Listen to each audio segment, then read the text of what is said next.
சின்ன திரை நடிகை பிரவீணா அவர்கள் எல்லாருக்குமே ரொம்பவே பரிச்சயமான ஒரு ஆர்டிஸ்ட் தான். நிறைய சீரியலில் அம்மா கதாபாத்திரம் பண்ணியிருக்காங்க.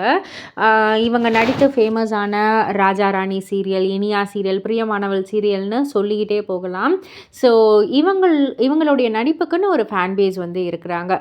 ஸோ ரீசெண்டாக வந்துட்டு ஒரு இன்டர்வியூவில் வந்து சொல்லியிருப்பாங்க. அதாவது இவங்க கூட வந்து இவங்களுக்கு நான் அம்மாவாக நடித்தேன், இந்த பையனுக்கு அம்மாவாக நடித்தேன், இந்த பொண்ணுக்கு அம்மாவாக நடித்தேன் அப்படின்ற மாதிரி யாரை நீங்கள் வந்து நிஜமாலுமே இவங்க கிட்ட அந்த ஒரு பையன் ஃபீல் வருது, பொண்ணு ஃபீல் வருது, அந்த பாண்ட் வந்து எங்களுக்கு க்ளோஸாக இருக்குது அப்படின்னு வந்து யாரையாவது நினச்சிருக்கீங்களா அப்படின்னு வந்து கேட்டதற்கு அப்படி யாருமே இல்லை அப்படின்னு வந்து டக்குன்னு சொல்லிட்டாங்க. அதே போல் வந்துட்டு சரி அந்த ஏதாவது ஒரு க்ளோஸ் ஃப்ரெண்ட்ஸாவது ஆயிருக்கீங்களா சீரியல்ஸ் மூலயமா அப்படின்னு கேட்டதுக்கு அதுவும் இல்லைன்ட்டாங்க. அப்படிலாம் ஒன்றும் கிடையாது அப்படின்ட்டாங்க.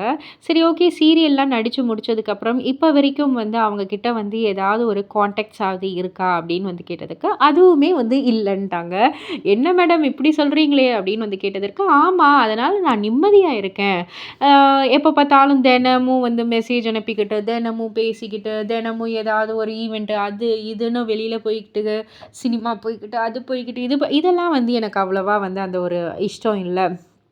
என்னுடைய ஸ்கூல் மேட்ஸ் கிட்ட எப்பயாவது அந்த ஒரு டச்சில் இருக்கேன். எப்பயாவது வந்து ஒரு ஃபங்க்ஷன் அப்படின்னா நாங்கள் போய் மீட் பண்ணுறது அந்த மாதிரி தான். ஃபேமிலி ஃபங்க்ஷன் அப்படின்ற பட்சத்தில் மற்றபடி வந்துட்டு இந்த மாதிரி வந்து ஒரு க்ளோஸ் பாண்டிங் தினமும் வந்து கான்டாக்ட்ஸில் இருக்கிறது அந்த மாதிரிலாம் யாருமே கிடையாது அப்படின்னு சும்மா பளிச்சுன்னு வந்து சொல்லிட்டாங்க.